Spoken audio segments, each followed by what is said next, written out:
सनातन धर्म में असुरों को हमेशा बुराई और पाप का प्रतीक माना जाता है। लेकिन क्या आप किसी ऐसे असुर के बारे में जानते हैं जो इतना पवित्र था कि स्वयं देवता भी उसके दर्शन मात्र से पाप मुक्त हो जाते थे। एक ऐसा असुर जिसकी पीठ पर ब्रह्मा जी ने महायज्ञ किया और जिसके सीने पर स्वयं भगवान विष्णु ने अपने चरण रखे। आज हम जानेंगे गयासुर की वे अद्भुत और अनसुनी कथा, जिसके विशाल शरीर से आज का पवित्र तीर्थ स्थल गया बना है। वही गया जहाँ आज भी पितरों को मोक्ष दिलाने के लिए पिंडदान किया जाता है। आखिर एक असुर भगवान से भी अधिक पवित्र कैसे हो गया? जानने के लिए वीडियो को अंत तक देखें। नमस्कार दोस्तों, स्वागत है आपका संस्कृति पर।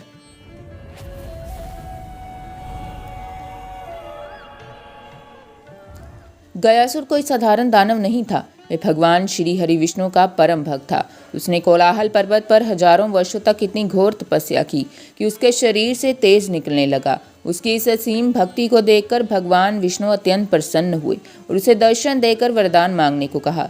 गयासुर ने कोई अमरता या त्रिलोक का राज नहीं मांगा। उसने कहा, हे प्रभु, यदि आप प्रसन्न हैं तो मुझे ये वरदान दें कि मेरा शरीर सभी देवताओं, तीर्थों और नदियों से भी अधिक पवित्र हो जाए। जो भी मुझे छुए या मेरे दर्शन करे उसके सारे पाप नष्ट हो जाएं और वह सीधा वैकुंठ लोक जाए।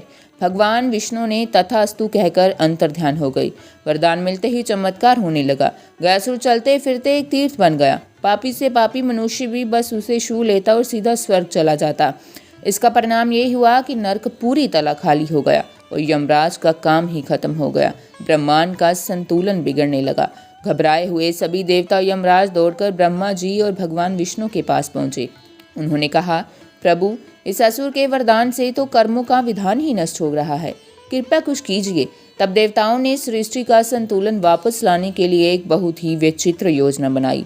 ब्रह्मा जी एक ब्राह्मण का वेश धरकर गयासुर के पास गए और कहा, हे असुरराज, मुझे एक पवित्र स्थान चाहिए। मुझे एक पवित्र यज्ञ करना है, लेकिन मुझे पूरी पृथ्वी पर तुम्हारे शरीर से अधिक पवित्र कोई स्थान नहीं लगा। क्या तुम इस यज्ञ के लिए अपना शरीर दोगे? भगवान की इच्छा समझते हुए गयासुर तुरंत अपनी पीठ के बल लेट गया। उसका शरीर इतना विशाल था कि वह मीलों तक फैल गया। ब्रह्मा जी ने उसकी छाती पर यज्ञ शुरू किया, लेकिन गयासुर का शरीर कांपने लगा। उसे स्थिर करने के लिए एक विशाल धर्मशिला यानी पत्थर उसके ऊपर रखी गई। वह फिर भी नहीं रुका। तब भगवान विष्णु स्वयं प्रकट हुए और अपने चरण उस शिला पर रख दिए। भगवान के चरण स्पर्श करते ही गयासुर शांत हो गया। गयासुर की इस निस्वार्थ भक्ति और बलिदान से भगवान विष्णु की आंखों में भी करुणा आ गई। उन्होंने कहा, हे गयासुर, आज से ये स्थान तुम्हारे नाम पर गया कहलाएगा। तुमने अपने शरीर का बलिदान दिया है, इसलिए आज से जो भी मनुष्य इस स्थान पर आकर अपने पूर्वजों का पिंडदान करेगा, उसके पितरों को सीधा मोक्ष प्राप्त होगा।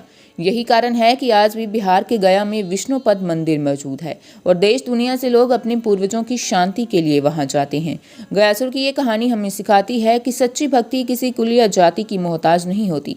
अगर आपको ये कथा पसंद आई हो तो कमेंट्स में जय श्री हरि जरूर लिखें। चैनल को सब्सक्राइब करें और वीडियो को अपने परिवार के साथ शेयर जरूर करें।